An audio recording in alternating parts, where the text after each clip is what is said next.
E aí, pessoal, bom dia, boa tarde, boa noite. Não sei qual é o horário que você está assistindo ou ouvindo aqui esse nosso episódio do nosso Evoluncast aqui.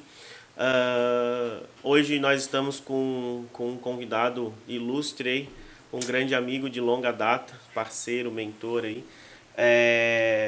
Antes de a gente iniciar, já peço aí que, se você está curtindo os nossos conteúdos, compartilhem com quem vocês acreditam que pode se beneficiar desse assunto que a gente está gerando aqui, falando de economia, inovação, gestão de pessoas, né, o RH 4.0, tendências e assim por diante. Curte, compartilha, comenta. Se vocês tiverem algum assunto que vocês queiram que a gente aborde aqui, mande para aquela pessoa que talvez está precisando aí de aumentar o seu conhecimento com relação à nova economia. Tá? E o nosso convidado de hoje é o Thiago Schutz, né, uma referência no ecossistema de empreendedorismo e inovação aqui de Santa Catarina, quiçá do Brasil, talvez. Chegar lá. Ele é empreendedor, investidor, conselheiro, mentor e, além de, também nas horas vagas, é advogado. Né? E ainda tem que encaixar ser marido, pai. Marido, pai. Então, Thiago, muito prazer te ter aqui no nosso Evoluncast. Já faz um tempo que a gente está tentando achar uma agenda e a gente sabe que a vida é corrida. E hoje a gente conseguiu aí uma horinha e meia para a gente trocar uma ideia.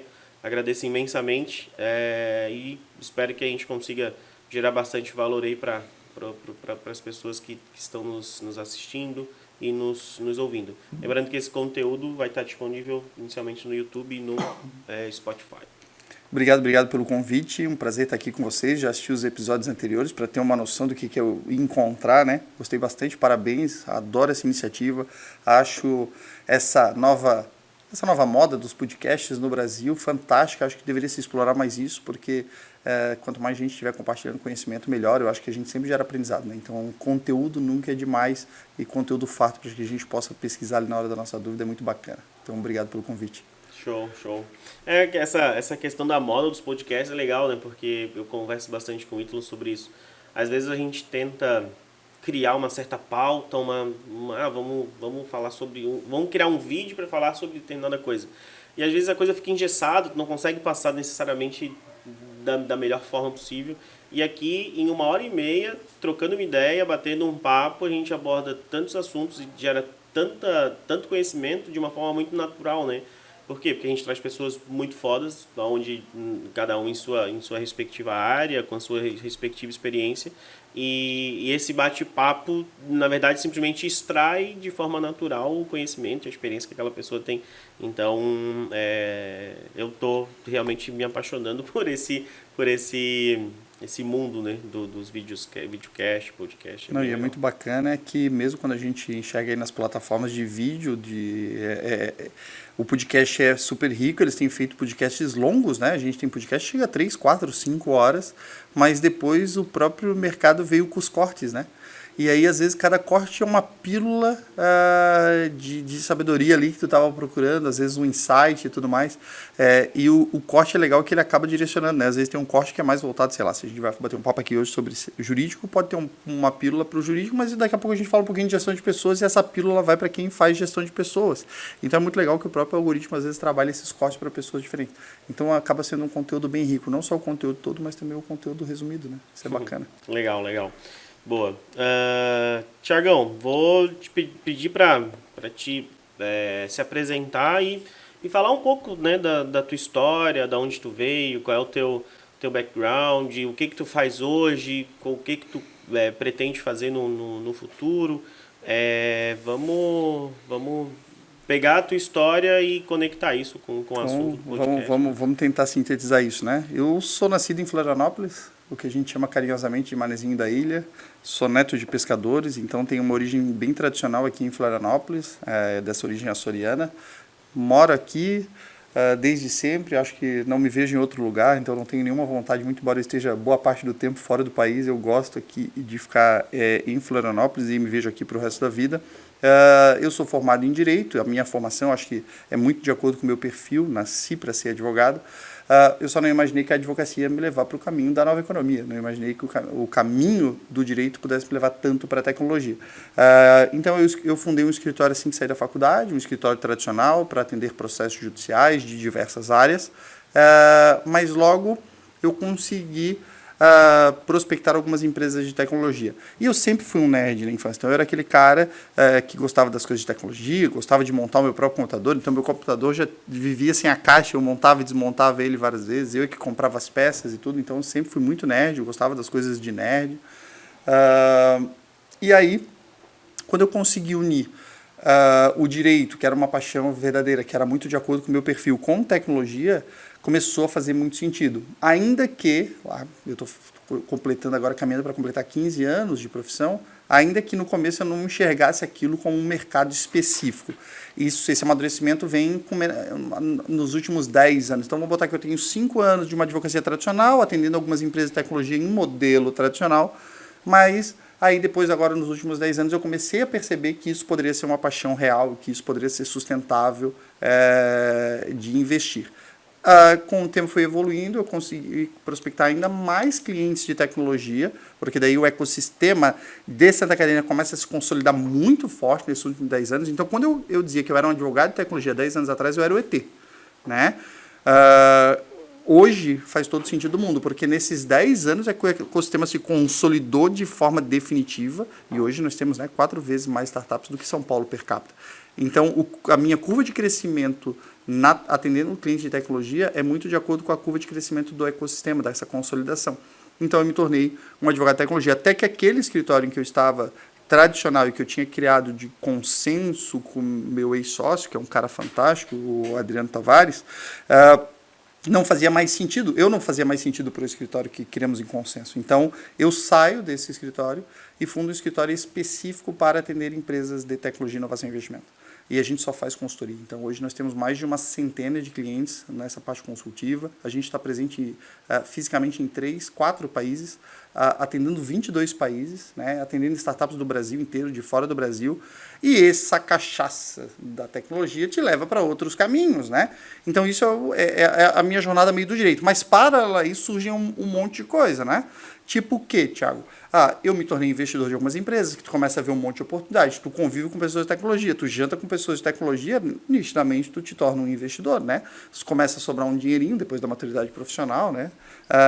E aí eu comecei a investir em empresas de tecnologia. Hoje eu invisto em mais ou menos 20 empresas de tecnologia, algumas já em estágio de maturidade legal, já fizeram Series A, já estão flipadas, inclusive, para fora do país. Então, alguns investimentos estão indo super bem. Alguns investimentos ainda são early stage, mas todos caminhando de uma forma bem agradável e tem sido um aprendizado fantástico.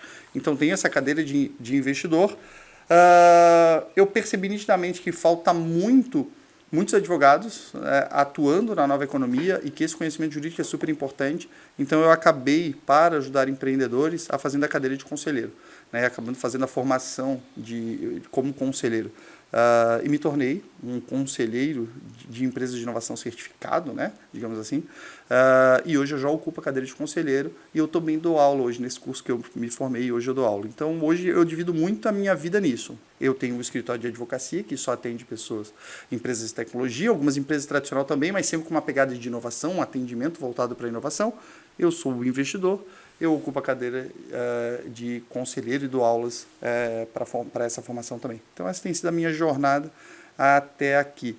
O que eu enxergo para o futuro, eu acho que cada vez mais essa questão mais consultiva. Eu quero me aproximar do empreendedor. Como advogado, às vezes os empreendedores têm esse meio, muito embora o nosso escritório tenha quebrado todos os paradigmas, já que eu trabalho todos os dias de bermuda e camiseta, né? Eu ainda acho que eu queria estar mais próximo dos empreendedores. Então, provavelmente, eu devo fazer aí um exit do próprio escritório, que é super tradicional nas empresas de tecnologia, mas talvez não tradicional para um escritório de advocacia, e me aproximar dos empreendedores para fazer essa parte consultiva de negócios, né? Porque depois de ajudar mais de 200 empresas, hoje, todos os meses, de uma forma ou de outra, indireto ou indiretamente, eu ajudo 200 empresas, porque são clientes da assessoria jurídica, ou são clientes da consultoria. Isso traz uma bagagem de conhecimento que, às vezes, aquele empreendedor que fez uma baita empresa, mas só fez uma e só enxerga aquela empresa, não tem. Então eu achei que esse conhecimento de 200 empresas valeria a pena compartilhar e esse é o caminho que eu estou trilhando agora. Falei demais? Não, não. Não? Eu acho que com uma história tão cheia de mudanças e evoluções, eu acho que até consegui ser bem sucinto. Eu conheço a história um pouco mais a É fundo. verdade. Só tem 1h30, não é o de 5 horas. Depois a gente faz um de 5 horas. Depois a gente faz um de 5 horas. E cara, nos últimos, né, como tu comentou, nos últimos anos a tua história vem se conectando cada vez mais com a parte de tecnologia, nova economia e tal. E como que foi para ti essa sair do mundo tradicional, vir para a nova economia? Os desafios são outros, são parecidos? O que interfere na forma de tu ajudar os empreendedores? Como que foi esses últimos 4 anos, vamos botar aí, que daí já faz parte talvez de uma migração muito mais forte, né, para essa área? Sabe que lá no passado, quando eu comecei a advogar para empresa de tecnologia, quando eu comecei a aparecer como advogado de empresa de tecnologia, as pessoas perguntavam muito qual era a diferença de assessorar uma empresa de tecnologia e assessorar uma empresa tradicional. Eu dizia que assessorar uma empresa de tecnologia é igual a assessorar uma empresa tradicional, só que mais rápido. Só que porque tudo é mais rápido. E eu estava completamente equivocado. Hoje eu enxergo que eu ainda não tinha entendido bem qual era o segredo do mercado. É completamente diferente, não tem absolutamente nada a ver. Tu assessorar uma empresa tradicional é uma coisa, e aqui, né, pessoal, eu acho que vale um registro. Não vamos enxergar a empresa tradicional como algo velho, arcaico e acabado. Não tem absolutamente nada a ver. A empresa tradicional é muito legal e pode ser muito legal e pode aproveitar muito da inovação, e tem grandes empresas tradicionais aproveitando a inovação. Então, assim, não vamos enxergar a inovação como sinônimo de algo arcaico e velho, só para a gente deixar claro quando a gente falar aqui desse bate-papo de tradicional. Mas advogar para startups muda tudo. Tu relativiza muitos conceitos do direito, tu faz a interpretação mais elástica da lei, tu faz uma gestão de riscos jurídicos muito mais do que tentar tapar todos. Então, quando tu está numa empresa tradicional, o que o empreendedor quer é que tu proteja ele de todos os riscos. Numa startup, tu não deves fazer isso, porque senão, como advogado, tu vai prejudicar a startup. Tu deves ajudar a startup a fazer uma gestão de riscos jurídicos. Vou dar um exemplo, tá? Uma empresa precisa vender o seu produto ou serviço. O que o advogado faz? O advogado faz um contrato. Ponto. Um contrato com todas as seguranças do mundo, com todos os prazos, com foro de eleição, se vai ter arbitragem ou não vai ter, com todas as identificações de objeto bem definido, claro, tudo bem amarradinho para proteger o seu cliente. Né? Só que o que a gente percebe quando a gente caminha para uma startup? Quando tem esse contrato, e aí eles estão lá tentando vender, a startup está vendendo o produto dela, é um esforço de venda gigantesco, aí chega na hora que o cliente dá o ok, vai o contrato. Aí vai o contrato, aquele contrato de 8, 10 páginas, e aí quando o outro lado, né, que é o cliente da startup, recebe isso, o que ele faz? Ele manda para o advogado. E o advogado, quando recebe um contrato, mas não há advogado que não ache um problema para si no contrato, até porque ele tem que provar ali porquê, né, os honorários e tudo mais, que ele está recebendo alguma coisa e apontar algum problema, alguma mudança que deveria ter. E aí volta para o advogado da startup. E aí o advogado da startup manda para o advogado. E isso percebeu-se claramente que às vezes demora 60, 90 dias, sendo que o processo todo de vendas deveria demorar no máximo 30. Então, o que a gente hoje tem como mindset nas startups? Assim, ó, a gente tenta eliminar o contrato. A gente tenta eliminar. A gente pega a proposta comercial do cliente e tenta transformar ela com algumas questõezinhas ali que já supririam a necessidade de um contrato e faz um termo de aceite. No final tem um aceite, a pessoa assina, acabou, está contratada. Então a proposta comercial que ela recebe, ela diz, isso eu quero, assina. Pô, Thiago, mas aí não tem um contrato e o foro de eleição e isso e aquilo. Gente, a gente parou para analisar historicamente. Quantas vezes a startup precisou, eu advogo aí para quase 100 e tralá de empresas. Quantas startups já precisaram do contrato para discutir o contrato em juízo?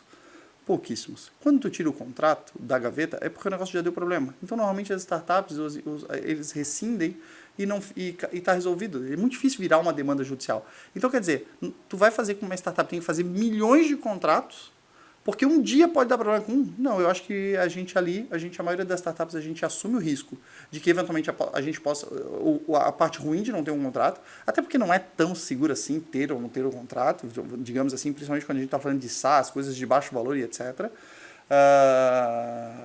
E aí a gente elimina o contrato. Então, uma das coisas que muda quando tu és advogado de uma startup é que ao invés de sair para fazer o contrato, a startup me contrata e a primeira coisa que eu digo é, não faz o contrato. Vamos eliminar o contrato. Ué, mas daí se tu eliminar o contrato, o que tu vai fazer, o advogado? Sim, nós vamos fazer outras coisas, vamos fazer gestão de risco. A gente analisa o que a falta do contrato pode acarretar, quais são os riscos, pondera isso junto com a empresa e segue. É muito possível. Empresas SaaS, de ticket baixo, né? SaaS, Software as a Service, então empresas que têm software como serviço. Estas empresas, com ticket baixo, a gente normalmente elimina o contrato, transforma a proposta comercial num termo de aceite e elimina. Ponto. Né? Então, só aí já mostra que é completamente diferente. Um bom advogado ia fazer o quê? Um bom advogado ia fazer um bom contrato. Só que um bom contrato vai ferrar a empresa. Então, é por aí. E aí começam outras coisas, né? Contratação de pessoas, se vai fazer CLT, se vai fazer PJ, se vai fazer cooperativo, quais são os riscos no momento para aquela iniciativa, né? Se tu vais, por exemplo, qual é a opção tributária da empresa? Um advogado tradicional não está muito ligado que a empresa recebe investimento e que quando ela recebe investimento ela passa a dar prejuízo. Porque para o advogado, talvez ouvir que uma empresa vai dar prejuízo por 10 anos possa ser algo meio que, tá, mas como é que tu vai dar prejuízo por 10 anos? E ele não se antecipa. E quando ele não se antecipa, eventualmente a empresa fica numa opção tributária menor. Né? Quando a empresa é uma edtech, se a empresa é uma edtech, ela tem algumas imunidades tributárias que ela pode buscar. E um advogado mais tradicional que escute que é uma edtech, tá, beleza, é uma edtech, fechou, que legal. É uma edtech, uma healthtech, beleza, só um título bonito. É um setor. Mas não, uma edtech, por exemplo, né, uma empresa de educação, que ela tem um curso, imagina que esse curso custa R$1.000. Se ela fizer uma nota fiscal pelo curso de R$1.000, ela vai tributar os R$1.000. Agora, se ela criar um material didático para esse curso, que normalmente tem, né, um material de apoio desse curso, e isso ela vender à parte, e ela cobrar os mesmos R$1.000, mas vamos botar que R$700 é o curso e R$300 é o material didático. O material didático tem imunidade tributária. E aí tu só tributa os 700. E isso pode gerar uma economia. Então, quando surge alguém para mim e fala que tem uma edtech, automaticamente a gente já ativa a nossa vertical tributária. Então, dei aí 4, 5 exemplos para entender, para provar que eu estava completamente equivocado lá atrás, quando eu dizia que advogar para uma startup é como advogar para uma empresa tradicional, só que mais rápido. Não é. É completamente diferente. O ajuste que tu tem que ter, o entendimento que tu tem que ter da empresa, do empreendedor, do risco, é completamente diferente. Isso é bem notável. E é interessante porque, na verdade, talvez o reflexo da forma diferente de trabalhar é a velocidade, né? É a rapidez. Então, por isso que lá atrás, é porque é mais rápido. Mas ser mais rápido é o reflexo de tudo diferente que tu tá fazendo, né? Então, isso tu precisa estar muito mais próximo da empresa, tu precisa ter uma colaboração muito maior com o empreendedor, do que talvez um advogado tradicional que fica muito nessa preciso desse trabalho, faz o trabalho, volta o trabalho. É muito mais tarefas, né, do que colaboração em si. Então, toda essa forma diferente de se relacionar, de colaborar, de entender a real necessidade daquele segmento, e daí esse é um ponto, né? Porque quando se fala de empresa de tecnologia, empresa de tecnologia que utiliza tecnologia, tem a tecnologia como o core, né, do seu negócio. Mas, né, como tu citou aqui, pode ser uma empresa de tecnologia edtech, agrotech, fintech, né, todos os techs aí que nós temos no mercado. Cada vez me surpreende mais, eu recebo cada tech lá que eu digo assim, eu nem sabia que esse setor existia. Esse tech aí é novo. Nossa, a gente tem uns setores bem... A Evolon, como é uma empresa de tecnologia que desenvolve produtos digitais, é uma tech. Oh. Essa é nova. Então, e muitas vezes as coisas realmente, até hoje em dia, né, são avaliadas pelo resultado e não por toda a construção feita. Então, quem olha de fora, talvez olhe o trabalho que vocês fazem hoje e pense, ele está fazendo isso para ser mais rápido, né? Então, até é um desleixo não ter contrato, porque ele só quer ser mais rápido. E muito pelo contrário, tu está fazendo isso para garantir que aquela startup tenha uma chance um pouco maior de ter sucesso. É porque quando assim, nesse caso, né, quando a gente elimina o contrato, a gente antecipa a receita. Então, tu imagina que tu tens um cliente que vai pagar mensal. Se ele pagar lá R$1.000 por mês, e a gente sabe que no começo da startup, R$1.000 por mês faz toda a diferença. Se ele pagar R$1.000 a partir de daqui 3 meses, tu perdeu R$3.000. E se tu começar a fazer isso, que tu tem que fechar 30 clientes por mês, esses 3.000 já é 3.000 vezes 30 é 90 mil. Pronto, aí começa a gerar um efeito catastrófico. E as startups são muito rápidas, elas vão receber rodada de investimento, todo o faturamento conta para o valuation.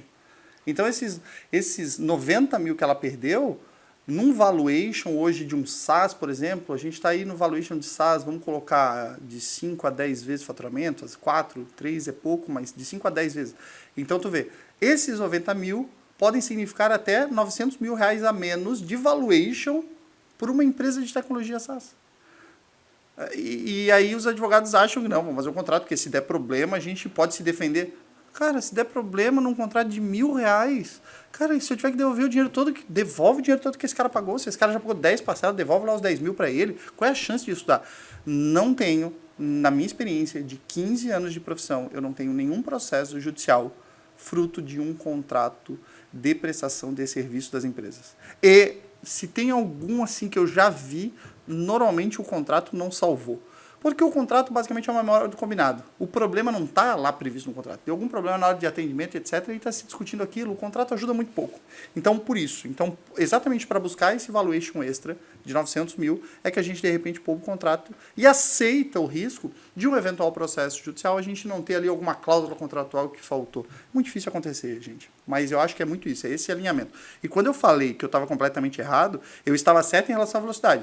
É que eu deveria ter concluído antes que advogar para a empresa de tecnologia é completamente diferente, além de mais rápido, né? Porque a velocidade, as empresas de tecnologia, elas nascem basicamente hoje para ser vendidas, né? É meio que um racional, assim, porque elas vão ser investidas e depois que ela é investida a primeira vez, ela obrigatoriamente, ela um dia vai ser vendida, porque, né, tem que realizar ali o investimento. É difícil a empresa de tecnologia que nasce totalmente bootstrap e vai. Existem poucos casos no Brasil. Então, assim, e essa ser vendida é vendida em 10, 12, 15 anos. Então é um espaço muito curto de tempo. As empresas tradicionais estão aí há 30 anos, 40 anos. Aí alguém que tem uma padaria está lá, a padaria há 20 anos e tudo mais. Então acho que essa é a grande diferença. A empresa tem que estar o tempo todo pronta para coisas que antes aconteceriam em séculos. O Flávio Augusto traz muito a visão dele com relação à empresa, né? E porque perguntam para ele o que ele vai fazer hoje, agora com o grupo Wiser de novo, né? Que ele tinha vendido a WiseUp, agora comprou, vendeu o Orlando City. E ele responde de forma muito categórica, assim, a empresa tem 3 futuros possíveis, né?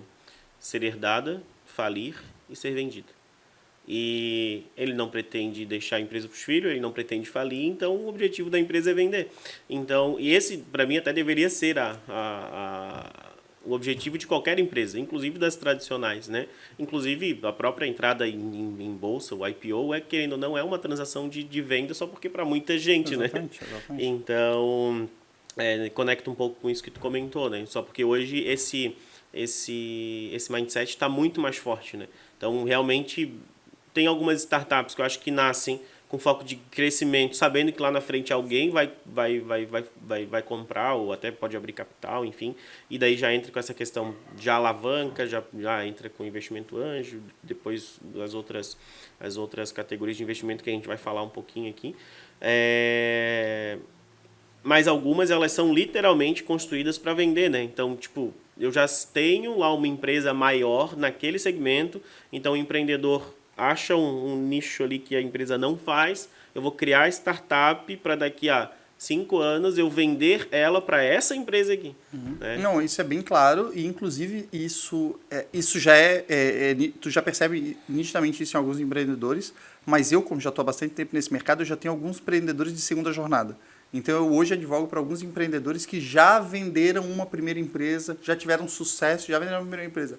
A segunda empresa é totalmente criada já com o alinhamento de que a gente vai vender.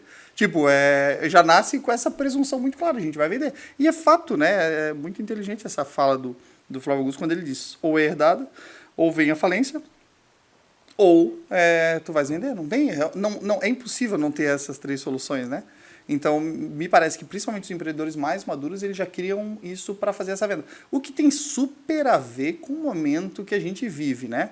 O momento global que a gente vive, essa nova geração que está querendo mais mudanças e as pessoas mesmo começando a enxergar o mundo propiciando, eu acho que as pessoas não querem mais ter aquela coisa para a vida toda, né? Nenhum emprego para a vida toda e acho que nenhuma empresa para a vida toda. Então isso está muito claro que as pessoas querem mudar até cada vez mais. Eu acho que essa mosquinha está mordendo bastante gente por aí. E um ponto que tu trouxe que são os empreendedores de segunda viagem, né?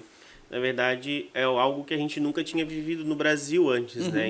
Nos Estados Unidos, em outros mercados, isso já vinha acontecendo.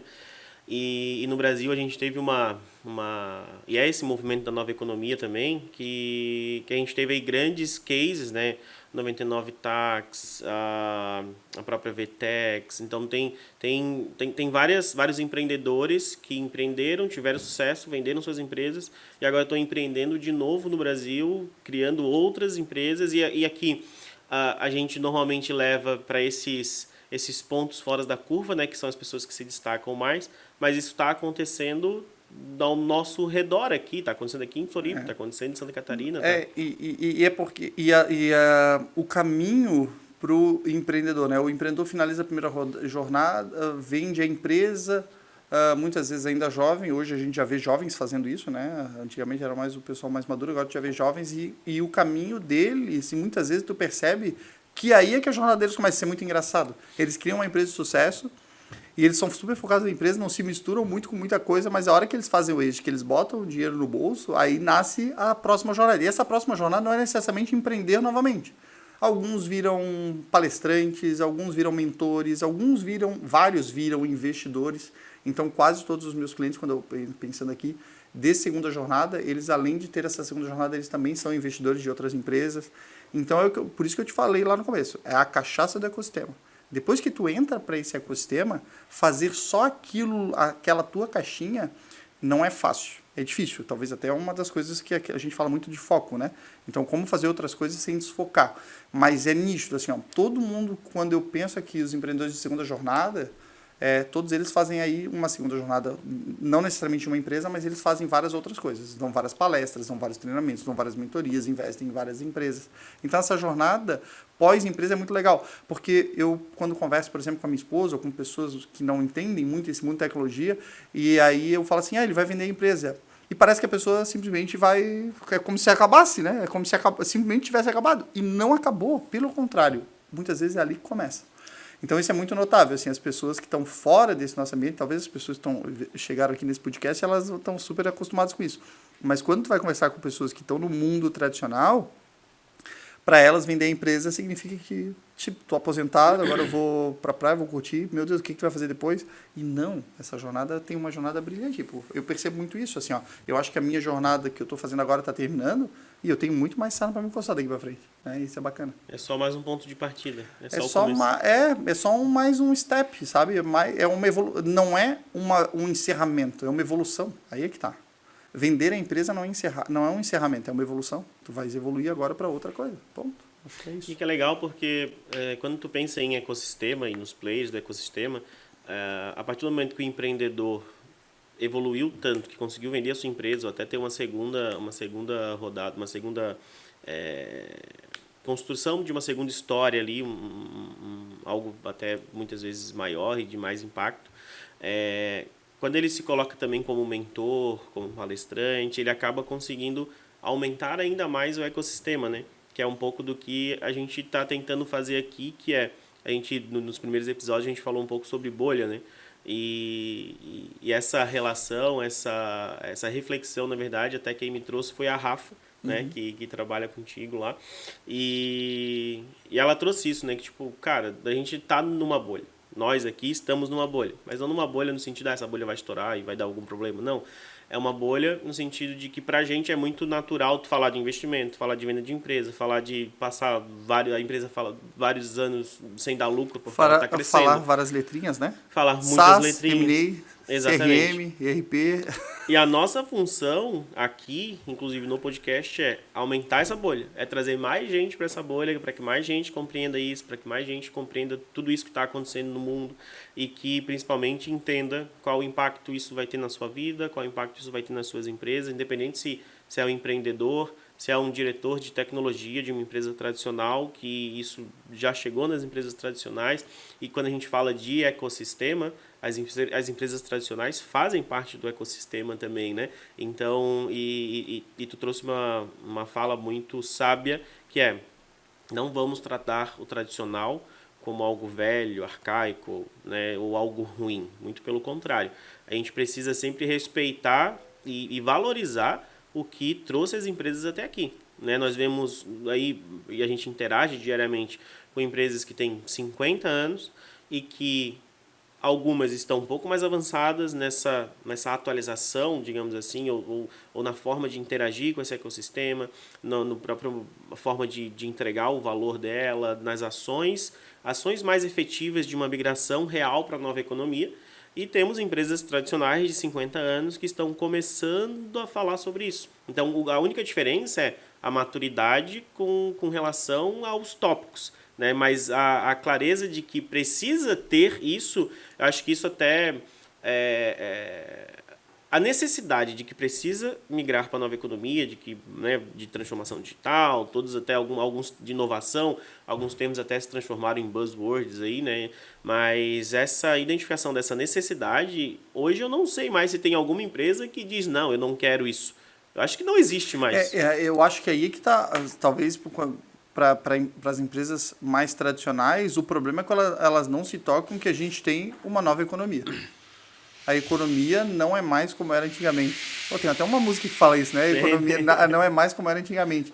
Há uma nova economia que nasceu. Então, assim, ó, que é, aliás, o tema central do podcast de vocês. Mas tu acha que existem empresas tradicionais, vamos trazer empresas médias e grandes, né, no Brasil, que ainda não se tocaram que existe uma nova economia? Eu acho que sim, Acho que tem pessoas ainda que são resistentes, que não enxergam, que acham... É que elas não... Ou talvez elas não enxergam como uma nova economia. Será que eu estou sendo muito otimista de dizer que a gente já passou por essa fase, da percepção, pelo menos? Não, eu acho que algumas ainda não se tocaram. Acho que algumas ainda acham que são só pequenas mudanças acontecendo, que elas estão fazendo adaptações ali e estão sobrevivendo. Mas, de fato, quando tu vais estudar nova economia, quando tu enxerga a velocidade da mudança que aconteceu nos últimos anos e tu consegue analisar historicamente que a mudança ela vai ser cada vez mais rápida, é só ver a adoção das tecnologias, né? Sei lá, tem até um gráfico que mostra isso, né? Quantos anos demorou para chegar tal tecnologia a 1 milhão de usuários, né? A televisão, o rádio demorou X tempo, o telefone X tempo, tal, e agora a gente vê que qualquer nova tecnologia tem milhões de usuários, ou seja, a adaptação à tecnologia. Mas nova economia não é só isso. Nova economia são hábitos de consumo, são demandas diferentes, são comportamentos diferentes. A nova economia é muito mais do que simplesmente tecnologia. Eu acho que não pode confundir isso, né? Fale um pouco mais sobre isso. Para ti, o que é a nova economia? Cara, eu acho que a nova economia é uma nova forma de pensar todo o consumo, toda a cadeia de atendimento, toda a prestação de serviço, fugindo aqui um pouco dessas respostas mais óbvias, né, de conceituais de nova economia, que outros convidados já falaram, mas eu acho que ela é uma percepção nova de todo o mercado e com uma velocidade completamente diferente. A gente percebe que as mudanças estão muito rápidas. Se a gente for pensar, eu estava conversando esses dias, a minha esposa ela fez um intercâmbio. Ela fez um intercâmbio fazem mais ou menos, eu acho que faz mais ou menos uns 15, uns 18 anos mais ou menos, 18 anos mais ou menos, ela fez um intercâmbio. 18 anos. E ela foi para os Estados Unidos e para falar com ela, a ligação era uma fortuna. Meu Deus, era muito caro, era um oizinho rápido, falava oi, tudo bem, como é que tá? E, obviamente, eu não conseguia enxergá-la, né? A gente falava só por só um ping, ó, tá era viva. Só, oi, tudo bem? Tá tudo bem por aí? Tá tudo bem, fechou e tudo certo. E se tivesse que mandar o dinheiro, tinha que mandar um cheque, sei lá, um cheque viagem, umas coisas muito arcaicas, né? Se tivesse que ajudar a pessoa, era tudo muito difícil. E aí, a gente, para não conseguir, a gente comprava crédito do Skype, porque daí comprando crédito do Skype, a gente conseguia falar com ela. Daí a gente tive que comprar microfone, caixa de som, tudo para fazer essa conexão. Então a gente fazia isso, né? E eu lembro que a única forma que a gente teve de vê-la foi a gente achou uma câmera pública lá na época, acho que na Times Square, a gente achou uma câmera pública, ela ia para frente dessa câmera pública que estava no meio da rua, aí a gente ligava pelo Skype para ela no telefone, e aí a gente conseguia falar com ela e só enxergar ela de longe, assim. E isso é o que dá, olha, e isso eu tô falando de 15, 16 anos atrás. Cara, hoje a comunicação, primeiro que ninguém mais faz uma chamada telefônica, né? Eu não sei se vocês já perceberam, mas a gente não liga para mais, a gente não precisa mais, a gente só recebe, né? A gente só recebe as ligações de São Paulo que não só aquela ligação de São Paulo de telemarketing, né? Porque hoje, primeiro que assim, ó, nas ocasiões que as pessoas vão te ligar, elas te ligam usando um aplicativo, né? Como o WhatsApp. Eu, pelo menos no meu caso, a maioria das ligações que eu recebo é pelo WhatsApp. Não é mais pelo telefone. Realmente, quando é telefone, é telemarketing, né? Eu recebo a maioria das minhas ligações pelo WhatsApp. A maioria das ligações se transformaram em mensagens ou mesmo áudio, né? Que no Brasil o áudio é muito forte. Nos Estados Unidos não tanto, mas no Brasil é super forte. Então, assim, toda a comunicação mudou. E se eu quero conversar com a pessoa, enxergar com ela, eu só clico no botão de câmera e eu estou enxergando ela em tempo real, com uma resolução super fiel. E a comunicação mudou completamente. E aí, se eu quero mandar dinheiro para ela, eu faço um Pix, ou mando um Bitcoin para ela, e a transferência é simplesmente instantânea em qualquer lugar do mundo que ela tiver.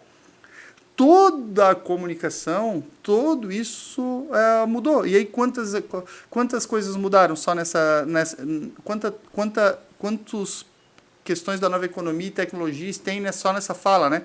Eu estou falando das mudanças de aparelho.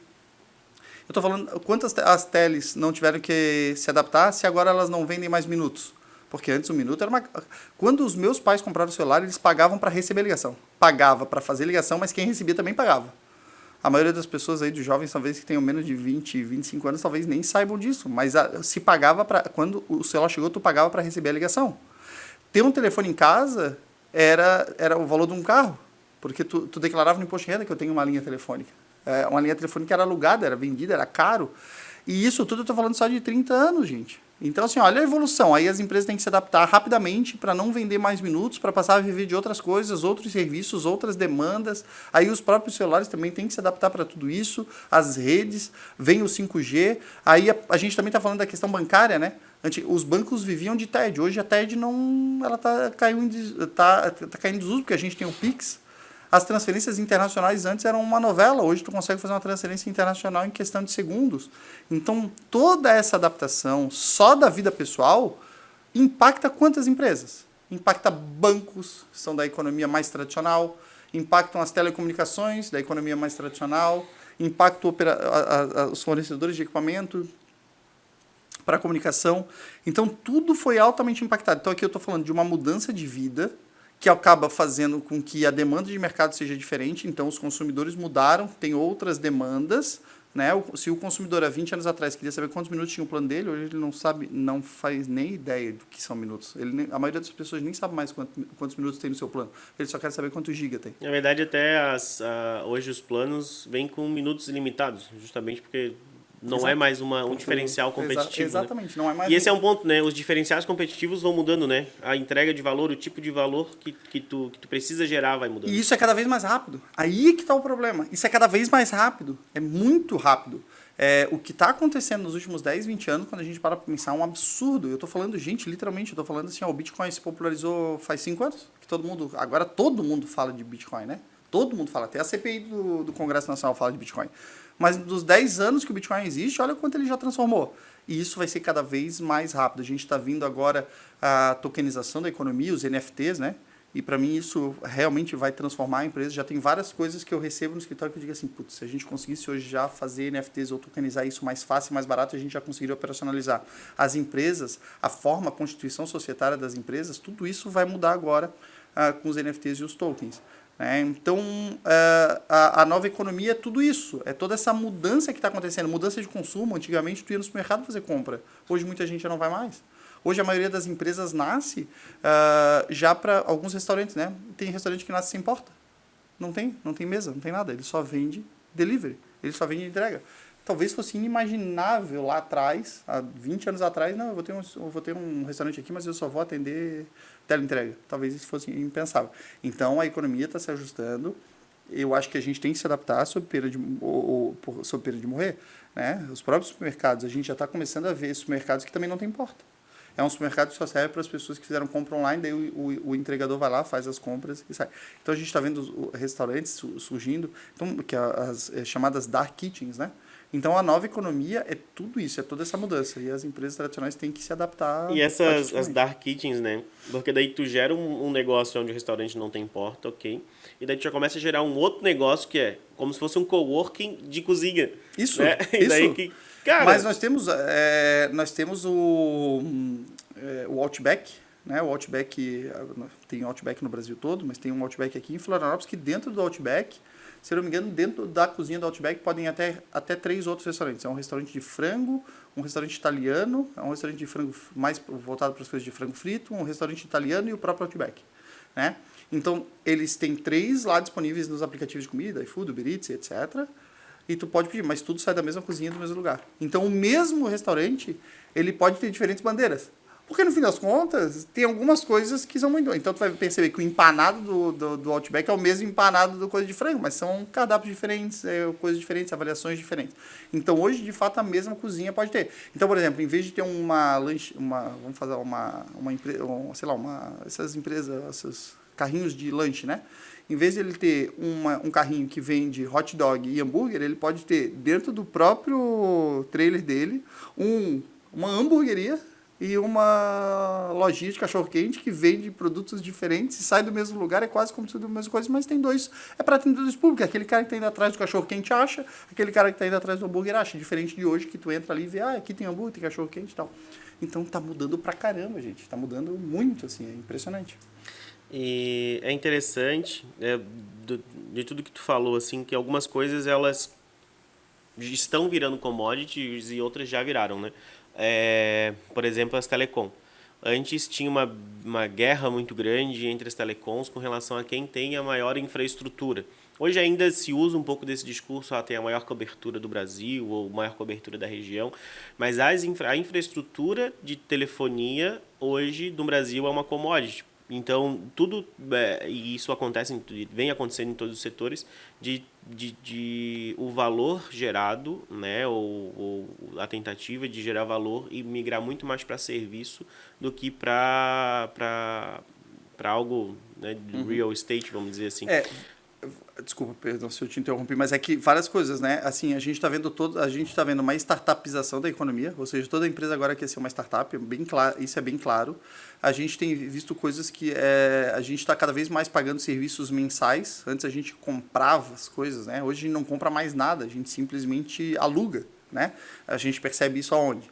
Carro, né? Hoje tu tens carro que tu podes assinar carro. Eu, por exemplo, não tenho carro há muitos anos, né? Então, eu quando tenho um carro, vou lá e alugo. Tem uma locadora que eu consigo, pelo meu aplicativo eu destravo o carro, entro no carro, vou embora, não falo com ninguém. Adoro, aí para mim é ótimo isso, né? Mas eu também poderia assinar um carro. Se algum mês eu sentir que eu vou precisar muito, eu vou lá e faço um carro de assinatura mensal, né? Apartamentos, eu agora estou indo morar um tempo fora e eu não estou nem preocupado de onde eu vou morar, porque eu vou pegar um Airbnb da vida e vou assinar lá, eu vou pegar um apartamento e vou utilizar pelo tempo que me for adequado. Aí eu vendi meu apartamento aqui, aí nesse tempo de viajar e coisa, eu não tenho um apartamento para ficar. Eu também estou alugando pelo Airbnb. Né? Então, aí chega lá fora, eu preciso de um carro. Mais uma vez, eu vou lá e assino um carro, ou eu faço a alocação de um carro. Eu quero continuar assistindo meus vídeos, só que, né, eu não vou ter a locadora do bairro e eu vou estar em outro país de outra língua, então eu não poderia alugar, mas eu tenho Netflix. Então, com o Netflix eu tenho lá com tudo, com todas as línguas, todos os idiomas mesmo que eu esteja acessando lá fora. Então, o streaming também mudou isso. E hoje todo mundo meio que assina, né? Hoje, praticamente, todo mundo assina. Assina o Netflix, assina o Globoplay, assina o Amazon Prime, assina o YouTube, né? Eu mesmo assino o YouTube lá, porque se minha filha vê uma propaganda, Deus o livre. Então, assim, a gente está cada vez mais pagando mensalidades e deixando de ter as coisas, né? O ter, ele foi relativizado. Eu mesmo hoje... Eu só penso em ter as coisas se for ativo. Se for passivo, eu não quero ter. Eu só quero ter ativos. Então, coisas que realmente me geram receita. O resto eu pago para alugar, se for o caso. Então, isso eu acho que é uma mudança de comportamento total, né? Ter acesso é melhor do que ter, né? Esse é o ponto. Ter acesso é melhor que ter. É porque, assim, é muito legal esse negócio por exemplo, o sonho dos meus... Vamos pensar nos meus pais, né? Talvez o sonho deles tivesse tido o ápice de uma riqueza, seria ter casa de praia. Né? Então tu tens a tua casa e tu ainda tens uma casa de praia. E se tu vê o pessoal mais antigo, ter casa de praia é algo super tradicional. Quando tu vê as pessoas mais novas, eu, por exemplo, meus amigos, não tenho nenhum amigo atrás de uma casa de praia. E sempre que tu faz o cálculo, eu faço esse cálculo e, cara, eu vou pagar 400 pau numa casa de praia para eu usar 2 meses. Isso. Então, eu uso o Airbnb, aproveito 2 meses do verão e o resto eu deixo investido em outro. E aí no inverno tu aluga as casas na serra. Isso. E aí tu vai pra serra. Nós temos algumas casas que a minha família vai quase todo ano. A gente vai lá, aluga pelo tempo que quer e pronto. Só que a gente não tem que dar manutenção o ano inteiro. Hoje parece, na minha cabeça, é absolutamente irracional tu dar manutenção numa casa o ano inteiro para usar só no verão. E usar sempre a mesma casa, né? Hoje, para mim, isso não faz mais sentido. Eu percebo pelos meus amigos que eu não vejo nenhum amigo meu em fase de querer ter casa de praia. Nunca nenhum amigo meu diz assim, tô procurando uma casa de praia para comprar. Nunca ouvi falar isso dos meus amigos da minha geração. Mas para os meus pais e para os amigos dos meus pais, quando eu puxo pela memória aqui, quase todos eles têm casa de praia, né? Isso é mudança do hábito de consumo. Então, se tu não perceber essas coisas, isso tudo impacta em toda a cadeia da empresa, né? Tem novos negócios surgem, então isso tudo é a mudança de paradigma. A gente está consumindo essa tecnologia o tempo todo e percebam o tempo, né, gente? A gente está falando aqui de uma mudança gigantesca nos últimos 5 anos. Se isso vai ser mais rápido, imagine o que vai acontecer. Sim. E seguindo essa linha da comodização, Comoditização. Isso, isso também traz uma questão que são as fronteiras de mercado, né? As fronteiras de mercado, elas estão cada vez menos rígidas, menos fixas. Então, continuando no exemplo da telefonia, hoje o Banco Inter, por exemplo, tem o Intercell. Há algum tempo atrás eu vi rapidamente assim que a Larissa Manoela estava lançando a operadora de celular dela, hoje sabe? Então tipo, tu podes hoje já ter a tua própria operadora, é fácil ter isso. As empresas, algumas empresas pequenas já têm as suas próprias operadoras, porque tem a questão da rede compartilhada. O mesmo está se aplicando aos bancos, o Open Bank. Hoje, se tu quiseres abrir um banco, tu já podes. Hoje, quem está ouvindo esse podcast, se quiser abrir um banco, consegue abrir um banco. E assim, é um banco de verdade. Com nome, com tudo, tem até o seu cartão personalizado, tem tudo. Hoje, se tu quiser abrir um banco para fornecer para os teus amigos, aí tu podes fazê-lo. Nós fizemos, né, Samar? Nós temos um banco. Tá rodando. E essa relação, né, entre... Porque a gente fala inovação. Inovação não é só sobre tecnologia. E tudo bem, essa é uma afirmação correta. Mas a evolução dos próprios hábitos de consumo tem muito a ver com a tecnologia e com a evolução de como as pessoas se comunicam, como elas interagem, como elas se transportam, como elas têm ou não acesso a algo, né? Então, quanto mais é uma afirmação correta que a tecnologia evolui cada vez mais rápido. E as pessoas começam a perceber que os hábitos que elas têm ou tinham, elas podem mudar porque agora existe algo novo. Então, naturalmente, os hábitos de consumo vão mudar cada vez mais rápido também. Eu estou planejando uma viagem agora para julho, para os Estados Unidos, e a questão da transferência internacional. Quando eu fiz outras viagens, eu fui em casa de câmbio, precisei comprar dinheiro, ou gastava no cartão de crédito, que daí tu paga 6% de IOF. Tem um banco onde ele cria para ti uma conta nacional e uma conta internacional na mesma conta. Aí tu joga real lá e tu simplesmente faz o câmbio dentro do banco. Tu tem um cartão de débito ou digital, e eu paguei o Airbnb nos Estados Unidos em dólar com um cartão que eu não tenho em mãos e que numa conta que eu abri uma semana antes.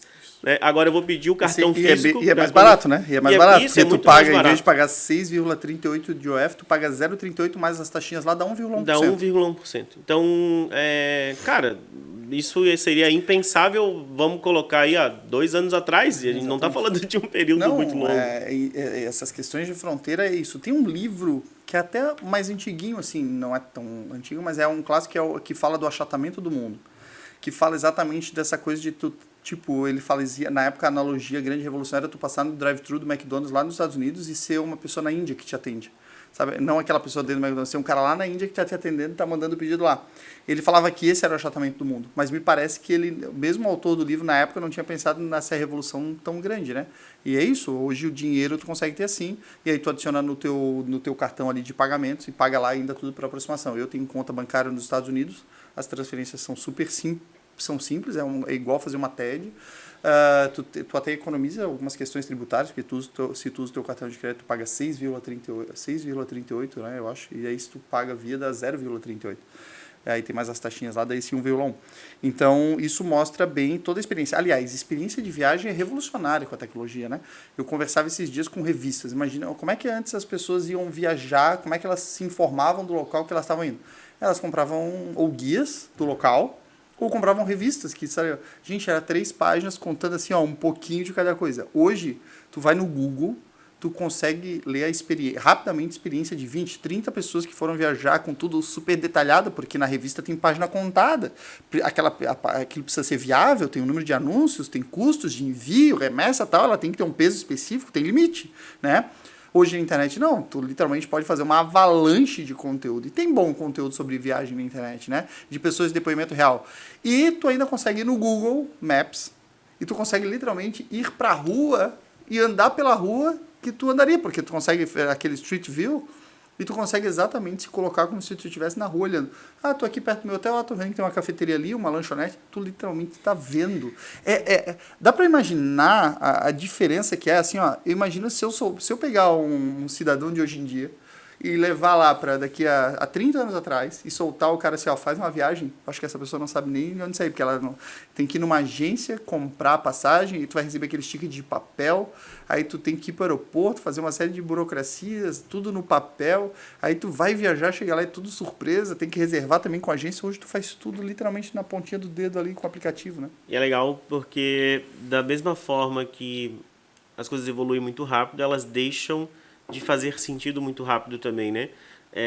Eu utilizo muito o YouTube, né? Tanto para estudar quanto para ver as questões de viagem. Pô, quero conhecer como que é o lugar, quero saber como é, quero saber como está o ambiente.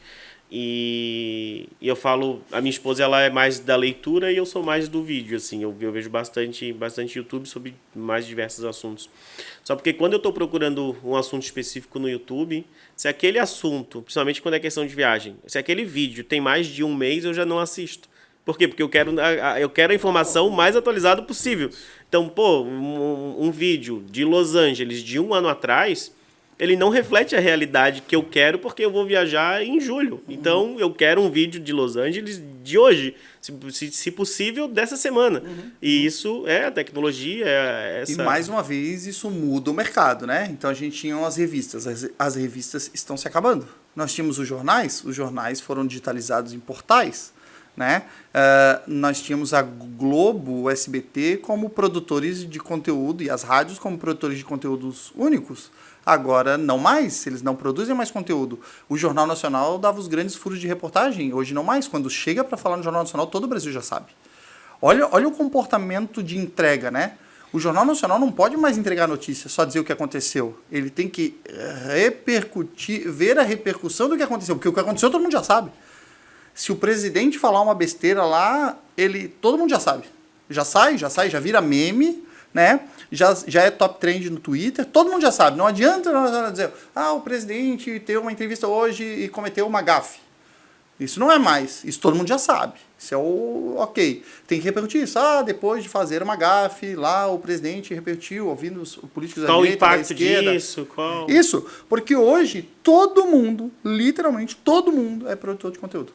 Quem está ouvindo aí é produtor de conteúdo, mesmo que acha que não é. É produtor de conteúdo. Porque todo mundo publica alguma coisa, repercute, comenta, dá sua opinião. Então, a gente não tem mais aqueles veículos tradicionais dominando o espaço. A gente não tem mais só a rádio, a gente tem agora esse podcast que a gente pode botar nossa opinião, né? E esse é um ponto interessante, porque a gente está falando de evolução tecnológica. E hoje está se falando muito da Web 3, né? Web 3.0 aí. E se a gente fizer um paralelo de tudo isso que a gente está falando com a internet, com a web, lá na Web 1, era basicamente as pessoas comuns, digamos assim, basicamente consumiam informação.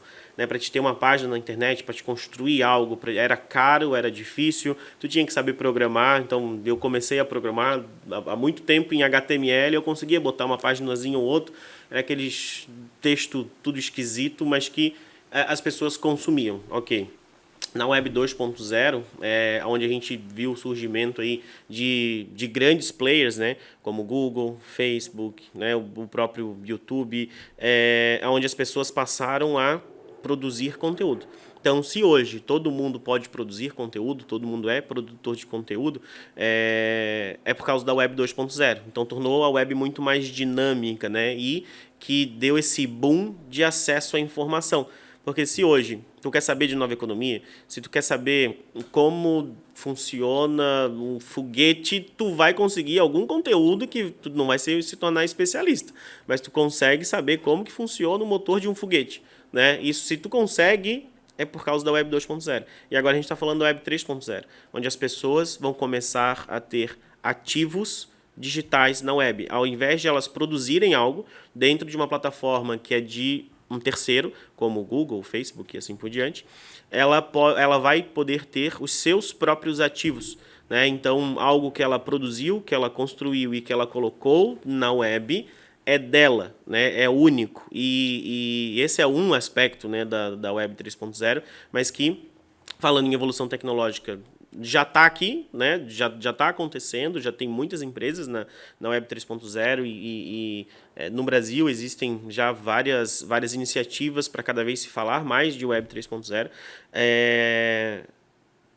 E para as empresas, tanto para as startups quanto para as empresas tradicionais, elas precisam se conscientizar e de saber aonde que essa nova internet vai impactar nos seus negócios, né? Então, fazendo um paralelo de toda essa evolução tecnológica, a web ela vem evoluindo, o que nos permite ser e fazer o que nós fazemos hoje, mas que a próxima onda da internet já está chegando, né? E as pessoas precisam se ligar nisso. Com a Web 3.0, metaverso e internet 5G, a gente está para passar por uma revolução gigantesca em toda essa forma de comunicação, interação, consumo, criação e tudo. E aí, Samuel, só para a gente não perder e para a gente trazer isso tudo para as empresas, né? Para quem está ouvindo lá e está dizendo assim, beleza, entendi, está mudando para caramba, mas vamos trazer isso para as empresas, porque a gente poderia citar também hoje as food techs, né?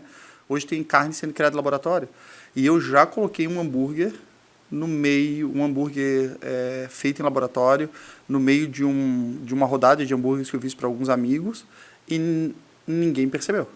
Hoje teste social, hein? não percebe. Ele tem características absolutamente naturais, de sabor, de aparência, de textura, de suculência, etc. Foi bem incrível isso, né? E isso também muda até a forma de consumo, produção e tudo mais. E aí vamos trazer isso para as empresas, para a gente, né, manter esse fio da meada aqui nas empresas. A partir do momento que, fruto desses exemplos, a gente percebe que há uma evolução cada vez mais rápida, em que muda a forma de consumo,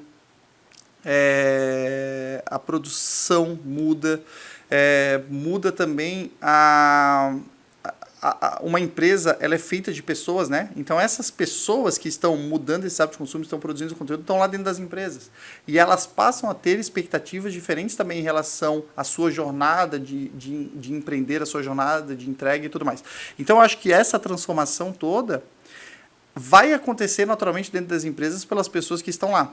É só o quanto os gestores permitem que isso aconteça ou não. Porque todo mundo está sendo transformado fora da empresa e dentro da empresa. As gerações estão mudando, as demandas são outras. Então, essa expectativa muda, inclusive, em relação àquela coisa hierarquizada do trabalho. Isso também já tem sido visto de outra forma. A empresa não pode ser só mais um veículo para alcançar os fins da empresa. Também tem que ser um veículo para alcançar os fins individuais. Então, tem que ter os fins da empresa, os fins individuais e o fim dos clientes, né? Qual é o objetivo? Então, isso tudo, para quem está escutando que de repente, de uma economia mais tradicional, tem que enxergar o quanto isso pode impactar no seu negócio e como se adaptar, porque você será impactado. Ou de dentro para fora, ou de fora para dentro, ou dos dois. Porque a sua equipe, as pessoas que tu contratasse agora, elas vão perceber essas mudanças e essas necessidades que são diferentes. As necessidades das pessoas são diferentes. Se antigamente salário e vale alimentação era o ápice, não é mais, né? Porque existem outras necessidades. E as pessoas que estão fora consumindo o teu produto também terão outras necessidades. Ainda que o padeiro venda o mesmo pão, pode ser que ele venda esse pão por outros canais. Ainda que seja o mesmo padeiro fazer o pão, talvez esse padeiro tenha necessidades diferentes de capacitação, de acesso, de informação, de uso de ferramentas e fontes mais tecnológicas. Então, esse impacto nas empresas é que tem que ser visto. Eu tenho muito medo quando tu tem alguém fazendo a mesma coisa do mesmo jeito e não enxerga que isso pode afetar o negócio dele. Eu acho que essa pessoa tem uma chance grande de cair por uma falência e depois acha que é a pandemia, o mercado não foi bem, as coisas mudaram e etc. Um funcionário ruim veio. Muitas vezes essa falta de análise do mercado do que está acontecendo, né? Eu mesmo acho que a forma como eu presto serviço hoje vai ter que mudar um pouco. para se adaptar a essa velocidade, a esse formato de comunicação e tudo mais. Então, acho que trazendo para as empresas, se eu pudesse dar uma dica assim, né, para os empreendedores, eu faço isso muito na cadeira de conselheiro, né? Às vezes eu faço conselho de empresas tradicionais. É se aproximar de ambientes de transformação, ainda que tu mantenha o teu tradicional, se aproxima de ambientes de transformação, mais adaptados à nova economia, e olha o que está acontecendo. Aprende o que está acontecendo. Aí depois tu escolhe o que tu vai trazer para a tua. Não é para fazer a revolução, mas é só para ver. Tu tem que ter... A gente, quando está lá na empresa, a gente está muito operacional. Quando a gente se insere num espaço de nova economia, que a gente está vendo o que está acontecendo no mundo, é mais fácil a gente tirar uma coisa daqui e daí levar para a nossa empresa. E onde estão esses espaços? Ó, eu vou te dizer uma que a gente fez numa empresa que funcionou bem pra caramba, tá? Uma empresa tradicional, uma empresa do setor financeiro. Super tradicional empresa, e ela estava pensando em fazer P&D, né, pesquisa e desenvolvimento interno. Ela estava tentando entender para onde estava indo o mundo. E ela estava com projetos de gastos astronômicos para tentar entender para onde estava indo o mundo, ou arriscar, criar produtos. Ela estava bem nisso, assim, ó. Ela estava, vou gastar uma fortuna de P&D, contratar uma equipe bem fantástica de P&D e vou arriscar algumas coisas. E aí a gente conversou em conselho e eu falei assim, pessoal, vamos fazer diferente, vamos fazer investimento em empresas de tecnologia vamos fazer um investimento em fintechs. E aí todo mundo ficou assim, pô, Thiago, mas a gente quer criar aqui dentro. Não, vamos fazer o seguinte, vamos fazer investimento em fintech. Por que investimento em fintechs? Porque, primeiro que nós como financeiro tradicional e conhecido no mercado, nós éramos um smart money, né? Porque nós conhecemos o mercado financeiro. Nós conhecemos os meandros do mercado financeiro. Ainda que a gente não cause inovação, a gente conhece o mercado financeiro. Né? As oportunidades, os riscos, os ganhos, onde é que está o filé mignon, onde é que não está. Então, nós somos um smart money. Eles pegaram um budget. Até na época, o budget inicial foi baixíssimo, assim, foi R$200 mil. Tá? Que, para o que estava se pretendendo gastar, era a fração da fração, R$200 mil. Entramos em contato com grupos de investidores, Anjos do Brasil, grupos de investimento anjo, principalmente anjo, em setor anjo, e buscamos exclusivamente rodadas de investimento que estivessem acontecendo em fintechs. E fizemos a composição dessas rodadas, ou seja, nós não queríamos estar presente agressivamente em nenhuma empresa. Nós queríamos fazer parte de várias empresas.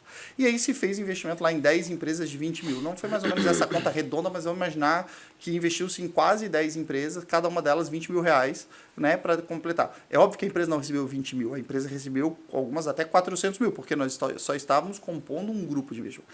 Qual foi a grande vantagem, a grande sacada de fazer isso? Estas empresas, elas estão inovando no mercado financeiro. E elas estão lá, os empreendedores, ainda não têm uma operação bem consolidada, eles estão pesquisando tudo que está acontecendo no mercado, seja de cartão de crédito, mercado financeiro, de contas bancárias, de inovação. Eles estão pesquisando absolutamente tudo. Eles estão de olho nessa inovação, essa hype, essa galera jovem, ou até às vezes galera mais experiente, mas eles estão olhando tudo. E tu, como investidor, tu passa a ter um acesso privilegiado a essas informações. Quando tu escuta, por exemplo, a empresa está dizendo, olha, eu vou fazer isso. Tu diz, pô, que interessante. Por que tu está fazendo isso? Ah, por causa disso, disso. Ou seja, ele te entrega ali toda a pesquisa que ele fez. Então, tu passa a ser um observador e um aprendiz. Né? Eu não estou roubando informação. A informação é pública, eu só estou pegando a informação de mais qualidade, consolidada, e a pessoa está passando aquela pesquisa. Muito pelo contrário, né? Tu como investidor, claro, tu pode entregar a informação que vai ajudar exato, o empreendedor. Né? Não, aí é que está, o ecossistema, para talvez pessoas de fora possam enxergar isso como ruim, mas no ecossistema de inovação, trocar informações é super normal, dificilmente se esconde alguma coisa. Só informações estratégicas, assim, sei lá, de valuation, de rodada de investimento, alguma coisa que tenha, mas o resto, as informações são compartilhadas, até porque todo mundo sabe que a diferença está na execução e não na ideia. Né? Então, a partir do momento que a empresa investiu em 10 empresas diferentes, mas todas do mercado financeiro, ela começou a perceber o que estava acontecendo no mundo e começou a ver como é que as empresas estavam inovando, porque cada empresa estuda quem são os seus concorrentes, quem são os seus players fora do país, dentro do país, e ela começou a tirar muito insight dali. E depois ela levou aquilo para dentro. E aí as reuniões de conselho se tornaram mais ricas para a gente entender, olha, tá vendo aquela empresa que está fazendo isso? De repente a gente podia fazer dessa forma. Ou alguns casos surgiram e dizer assim, eu gostei daquela empresa, vamos comprá-la? E a gente foi lá na empresa que a gente já tinha investido e disse assim, a gente quer fazer um investimento maior, que a gente gostou de vocês, mas a gente quer ter uma opção de compra depois do restante. E pronto. Então, olha só, um budget que ia ser, na época era assim a coisa, 2, 3, 4 milhões de reais só para começar a fazer, para chegar, para arriscar algum produto e para criar um P&D que não sabe bem onde ia chegar, virou 200 mil reais, que a gente investiu em 20 empresas e começou a ter literalmente sabedoria de 20 grupos de empreendedores sobre aquilo. E sem contar que para selecionar esses 20 se escutou uns 200, né? E esses 200 já vêm com algumas ideias, algumas ruins, algumas ideias que tem que dar um molde.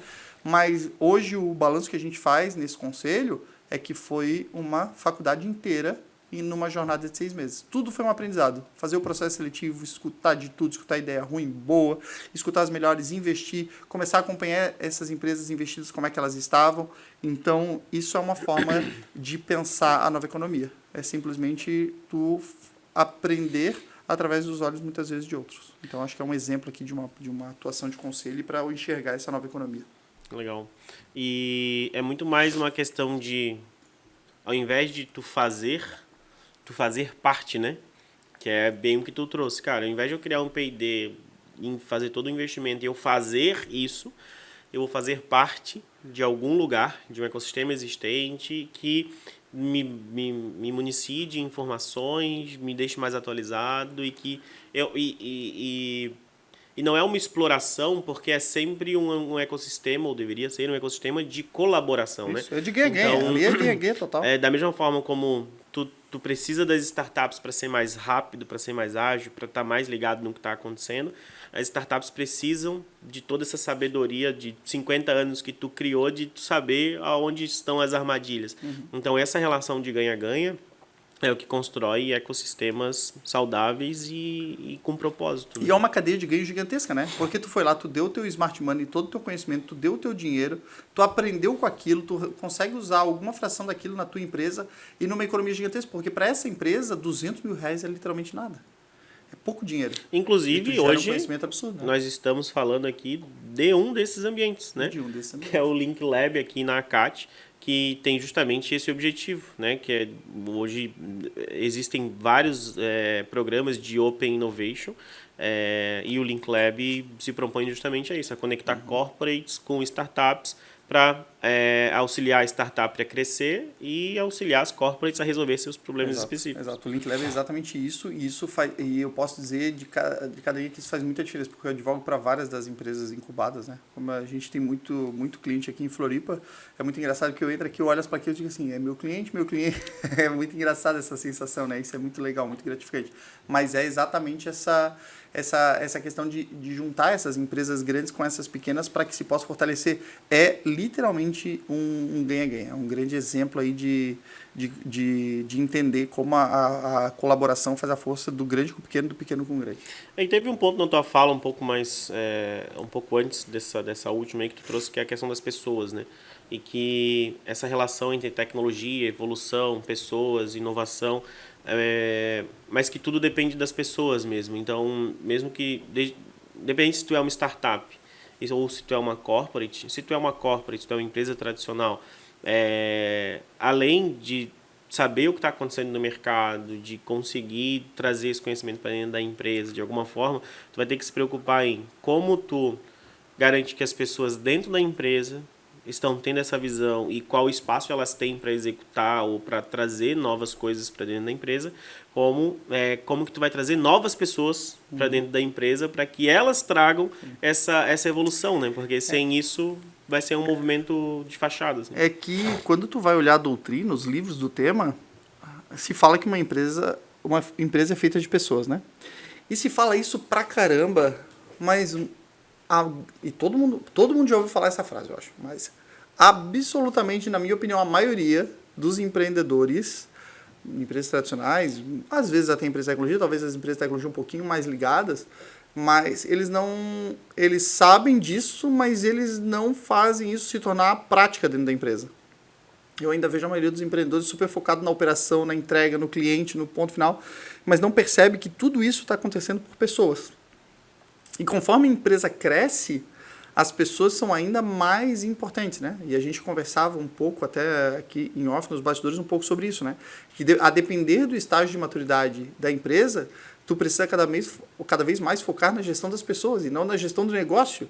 E isso é muito desafiador. Então, assim, se fala muito que uma empresa é feita de pessoas, mas eu ainda não vejo empreendedores que se tocaram que tu tem que parar de fazer operação e simplesmente focar totalmente nas pessoas, assim. E isso é uma mudança muito difícil. Eu sei porque eu vivo na prática isso, seja no meu escritório, seja nas empresas que eu fundei, né? Porque eu ainda arranjei tempo para fundar um banco digital, né, que é o Sellers Bank, que é um banco de incentivos comerciais. Eu ainda achei tempo para fundar, junto com a Tainara, a DataGuide, que é uma empresa de adequação LGPD, que recentemente recebeu uma rodada de investimento da Bossa Nova. A Sellers também recebeu uma rodada de investimento que saiu na revista Exame. Então, assim, quando tu percebe o crescimento das equipes, tu vai se tocando de alguns problemas. Tu só não se toca que tu, às vezes, não está esquecendo de focar nas tais das pessoas. E tu continua tentando resolver a operação, enquanto tu deveria estar tentando resolver as pessoas. Porque as pessoas são complexas e as gerações são diferentes. Então, se tu tens uma pessoa de 40, 50 anos na tua operação, ela tem uma cabeça. Se tu tens uma pessoa de 20 anos, ela tem outra cabeça. Não são melhores ou piores, são diferentes. E tu tem que saber como fazer essa gestão. E também quando a empresa passa, a gente conversava um pouco também sobre isso, quando a empresa passa ali de 20, 30 pessoas, muda completamente até a forma de fazer gestão, né? Os problemas mudam completamente.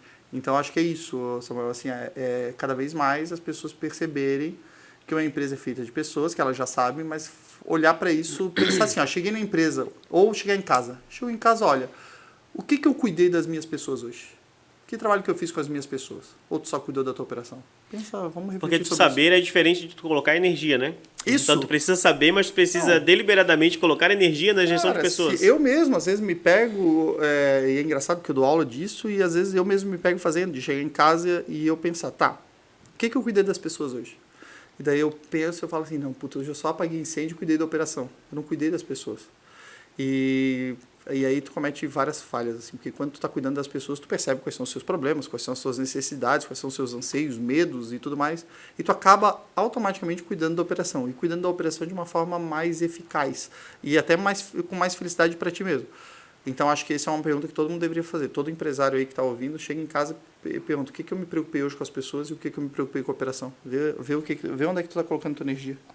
Boa. E tu falou um pouco sobre essa relação entre startups e corporates, né, e empresas tradicionais.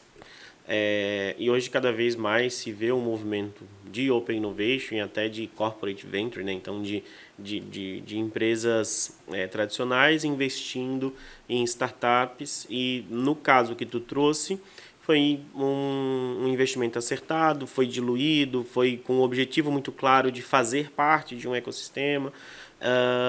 Mas para ti, quais são os cuidados que essa empresa tradicional, que hoje não tem relação nenhuma com startup, não tem isso e quer começar a entrar nesse ecossistema, quais os cuidados ela precisa ter para começar a se relacionar com esse ambiente novo de startup, de inovação, de...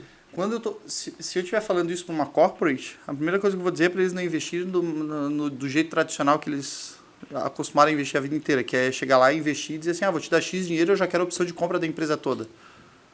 Eu vou te dar X dinheiro, mas eu quero ser exclusivo. Pô, eu recebi esses dias uma empresa que fornecia um serviço, a investidora veio e disse assim, eu vou investir em ti, mas agora tu só pode fornecer para mim. Pô, na verdade, tu está comprando a empresa, pô.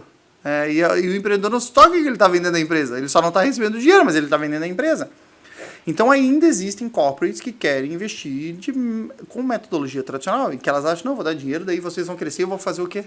Não, gente, pelo amor de Deus, não. O ganho não está só no que ela vai gerar, né? Tu pode até ter uma preferência de consumo, tu pode ter até uma opção, mas assim, vamos cuidar. Esse investimento inicial tem que ser um investimento muito focado no ecossistema, de aprendizado conjunto e deixar a empresa voar, porque se essa empresa voar, não é ruim para ti. Não é ruim. Pô, tu faz parte, teu dinheiro também valorizou, né? Se a empresa não for bem, mas tu aprendeu alguma coisa com ela, tu também ganhou. Então, acho que essas corporates, elas têm que cuidar muito. Outra coisa que eu vejo muitas vezes fazendo nesse modelo de investimento das empresas tradicionais, do venture building, né? Que elas trazem a empresa, a startup para dentro da sua estrutura, para dar suporte para ela, e investem, né?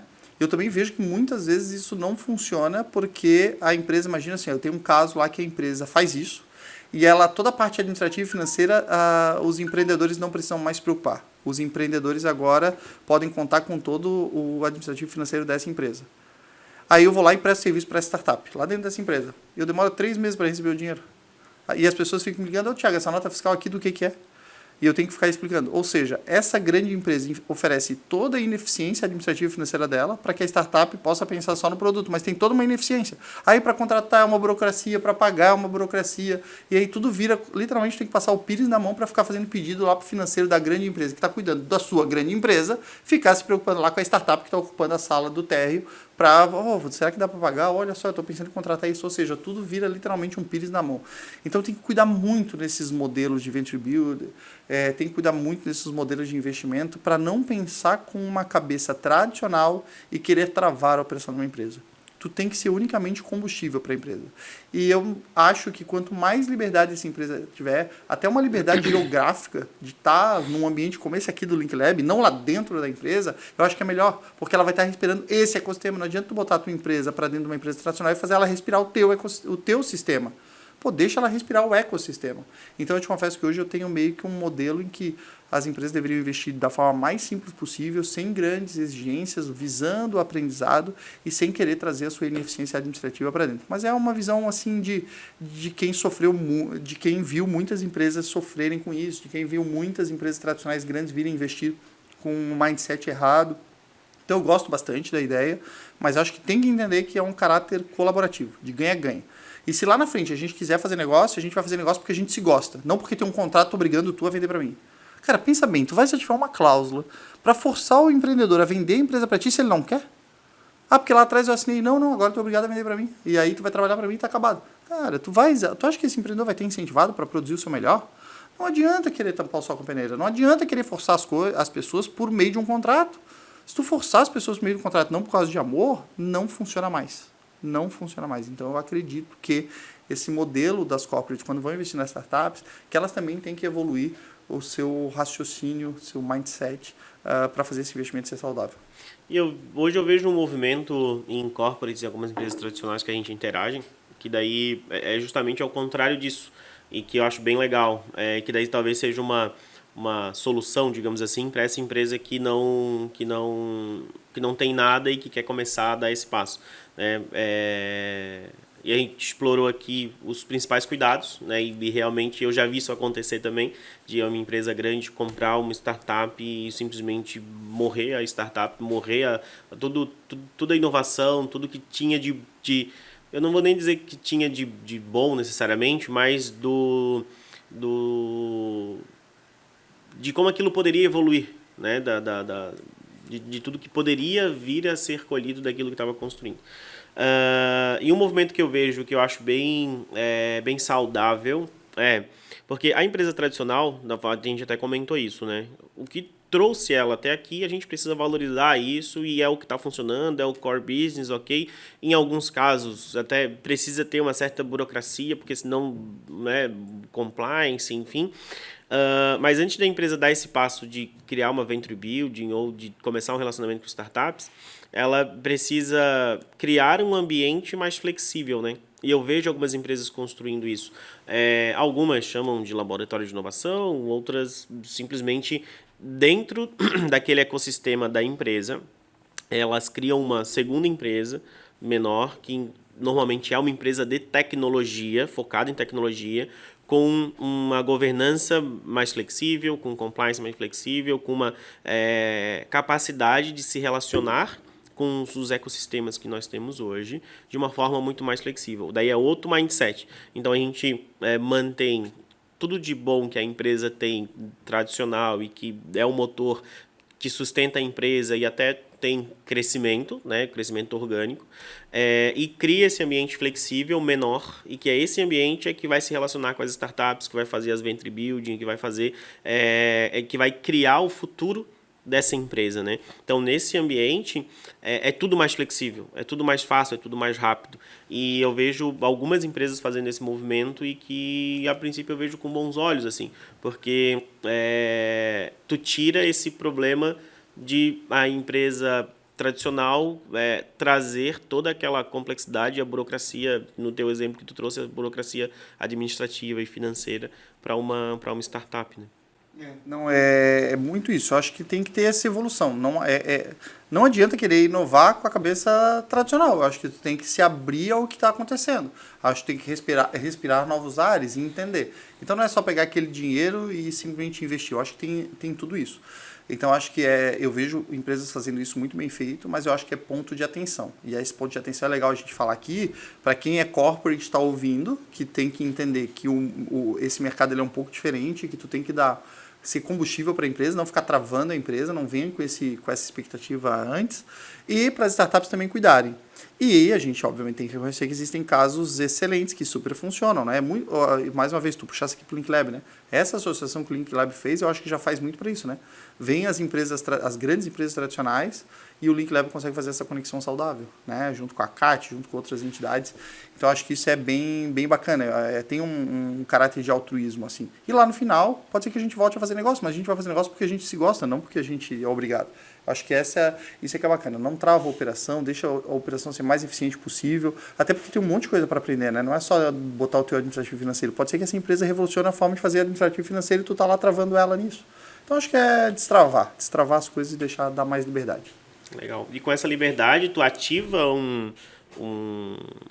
uma possível atividade ali, que é o que a gente chama de destruição criativa, né? Que é tu conseguir, de alguma forma, pensar... Isso daqui entra também a questão de quais os horizontes de inovação tu quer atuar. E a empresa, seja startup ou seja uma empresa tradicional, ela precisa ter isso muito claro, né? Porque a gente normalmente trabalha com 3 horizontes, né? Então, no horizonte 1, tu faz as inovações incrementais no teu modelo de negócio. No horizonte 2, tu consegue criar coisas novas já, mas ainda muito focado no teu core business. E daí, no horizonte 1, tu vai pensar em 1 ano, 1 ano e meio. Uhum. No horizonte 2, tu vai pensar até nos próximos 5 anos. E no horizonte 3, tu vai pensar em 10 anos em algo que vai disruptar o teu mercado e que talvez vai destruir com o teu negócio atual. Então, as empresas tradicionais, elas precisam ter essa consciência, porque se ela tentar executar um plano de inovação, um plano de criação de algo novo, que ele precisa ser pensado por horizonte 3 e tentar executar isso no horizonte 1, vai dar problema, não vai dar certo. Eu vejo várias empresas fazendo isso, né? Motor 1, motor 2, motor 3, né? Motor 1 é basicamente ali, melhora a tua operação. Motor 2 agrega novos produtos, serviços, aumenta o valor. E o motor 3 disruptar totalmente. Como acabar com o teu próprio mercado. E tem um case bem legal que eu li essa semana, de uma empresa brasileira, que é a Embraer. A Embraer, há uns 2 anos, se eu não me engano, ela ia fazer uma fusão com a Boeing, se eu não me engano, e deu errado, o negócio não foi para frente. Eles começaram a investir no projeto EVE, que é um projeto de veículos autônomos, de drones, né, autônomos e tripulados, né? E nos próximos anos, hoje a Embraer vale 2 bilhões, e nos próximos anos esse projeto, essa empresa que eles construíram, vai valer 2,4 bilhões ou 2,5 bilhões. Então, esse é um exemplo muito claro de que algo que tu está criando para destruir o teu modelo de negócio atual realmente tem essa capacidade de destruir e que pode te levar para horizontes que tu nunca imaginou chegar, assim, né? E então, aquele monstrinho que tu criou lá dentro se torna maior do que tu, né? A gente tem alguns casos, não foi tão de transformação, mas do Itaú com a XP, né? Aí o Itaú comprou, sei lá, 49%, 50% da XP e literalmente a XP se tornou maior que o Itaú, daí agora eles meio que spin-offaram a XP, né? O Itaú saiu de sócio, aí a XP fizeram lá uma mudança societária, porque literalmente aquela empresa que tu investiu se tornou maior do que tu. Olha só que isso é ruim, o Itaú perdeu, foi ruim para o Itaú ter essa transformação. Quanto aprendizado isso gerou para o Itaú? E sem contar que o ganho financeiro. Então não adianta agora querer forçar o Itaú, não, agora eu quero comprar. Se as pessoas não querem, a XP vai acabar não valendo. Se ele forçar a barra, não adianta. Então acho que o pensamento realmente tem que ser muito mais para construção e para crescimento, e sem aquela questão do egocentrismo, né? E fazer as coisas serem transformadas. 5 minutos? O produtor está dizendo que temos mais 5 minutos. Pô, a gente está começando ainda. A gente está começando. A gente está começando agora. Então vamos falar do tema agora. Vamos trazer Tá bom o papo, papo rende. Cara, normalmente quando E realmente a gente tem recebido pessoas muito boas, assim, muito gabaritadas, e no teu caso não é diferente, e a gente chega tranquilamente a 1h30, 1h40 se deixar, assim. Acho que vamos... Eu vou fazer um último questionamento para a gente refletir um pouco aqui, e que daí eu trago um pouco da questão da governança, né? E eu acompanho bastante o pessoal da GoNew, que eu sei, né, que é o curso de conselheiro de inovação que tu fez, e hoje tu dá aula. Também fiz o Master em governança deles, e é um conteúdo sensacional. E eles têm um mote lá que é o Speed and Some Control, né? Speed with Some Control. Então, que é todas as startups querem velocidade, mas que a gente precisa de algum controle. E no caso das corporates, no caso das grandes empresas, muitas vezes, que é um pouco do que a gente trouxe aqui, né? Elas têm muito controle e que daí acabam impedindo a velocidade e muitas vezes acabam impedindo até a própria inovação. Fala um pouquinho dessa relação entre governança, né, os níveis de governança, claro, e a velocidade. Isso é bem bacana, lá o pessoal da GoNew está dando um banho realmente criando os conselheiros de inovação e não conselheiros de empresas simplesmente tradicionais como outras entidades, né? E aí eles têm o lema Speed with Some Control, ou seja, velocidade com algum controle. Porque, de fato, quando a gente olha para startups, uma das coisas mais importantes é velocidade. Mas não adianta ter velocidade sem alguns controles. Controle igual governança.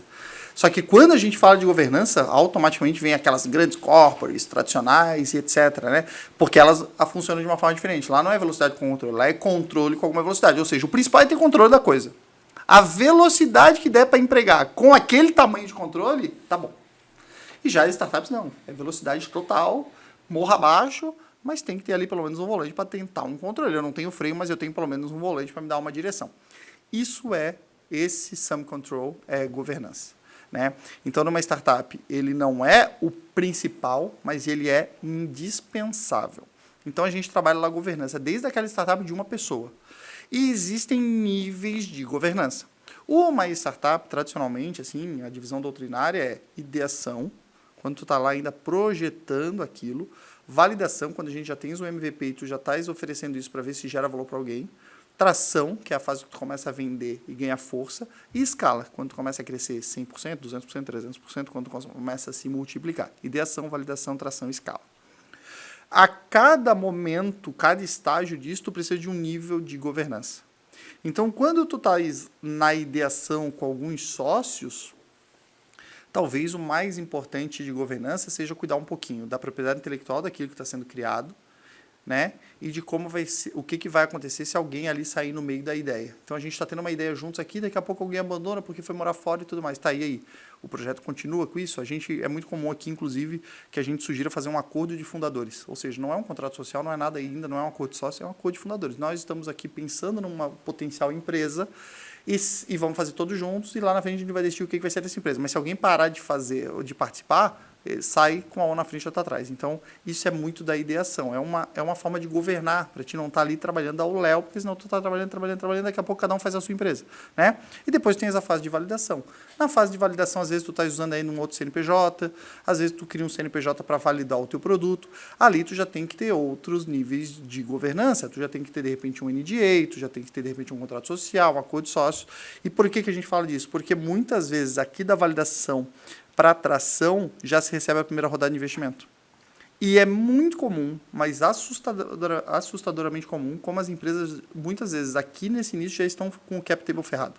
Ou seja, já estão com o cap table é o quadro de sócios, né? Já está com o quadro de sócios ferrado. Ou seja, tem um sócio que já não participa mais, tem os sócios simplesmente, eram 3 sócios, então é 33% cada um, mas tem um que trabalha full time, outro não trabalha e um trabalha part time.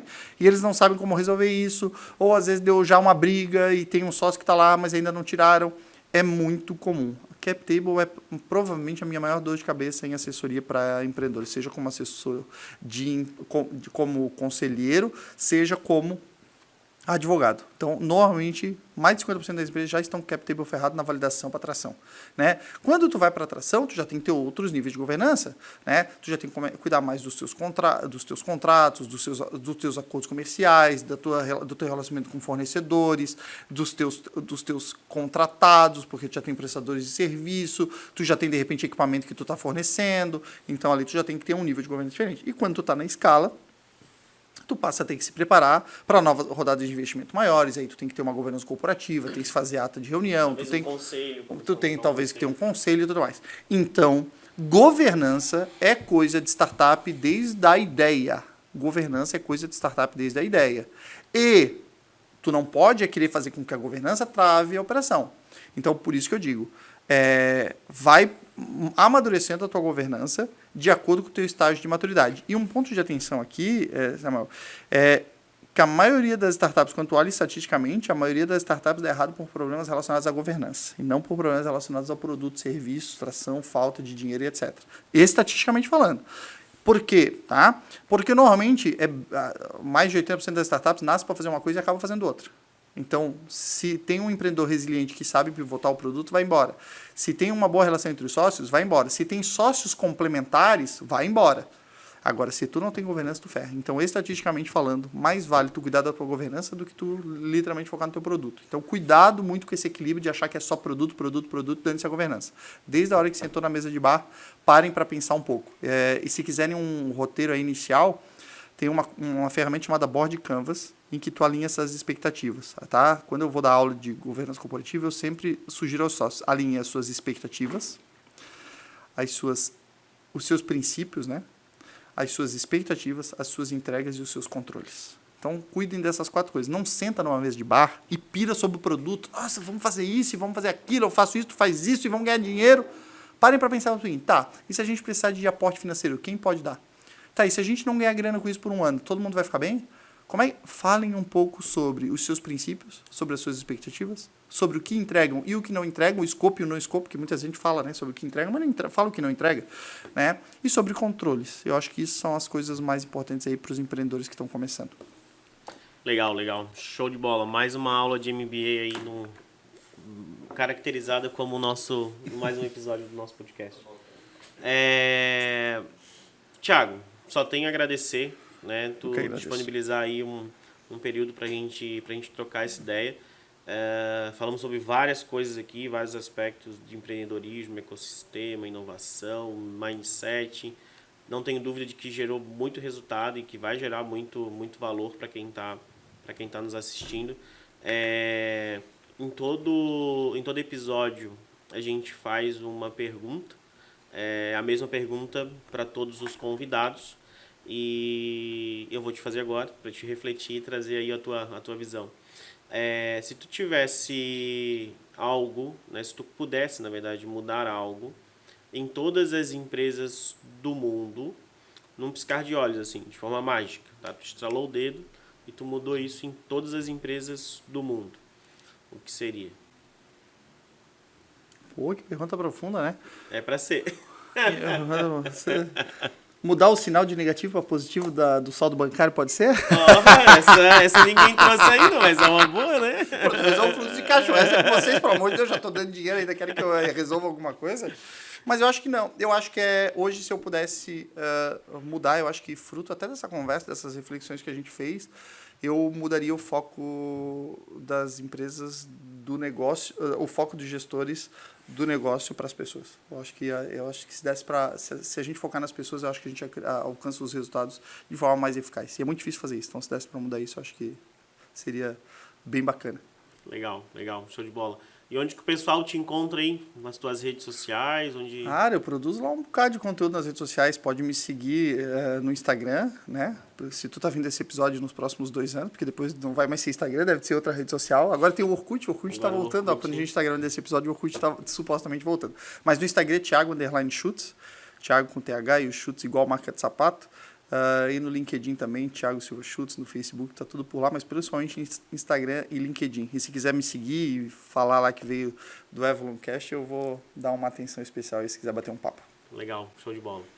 Então, com isso a gente encerra aí mais um episódio do Avaloncast. mais um baita episódio com muito valor gerado, muita troca de ideia. Para você que chegou até aqui, que curtiu esse conteúdo, né, compartilha aí com as pessoas que você conhece, com aquele gerente de tecnologia, gerente de inovação, diretor, com aquele empreendedor que está começando uma startup e que precisa de alguma orientação. Para você que quer entrar, né, e alguém que você conhece que quer entrar nesse ecossistema, quer fazer parte dessa bolha, mas não sabe por onde começar, manda aí para ele, curta, compartilhe, comenta aqui se você gostou, se você não gostou, se tem alguma dúvida, coloca aqui nos comentários, a gente vai responder. Se tem algum assunto específico que a gente não abordou e que você gostaria que a gente abordasse, traz aqui pra gente também. Muito obrigado por todos vocês, por acompanhar aqui até aqui. A gente faz isso para vocês, sem dúvida nenhuma. E é isso aí. Valeu e até a próxima. Valeu.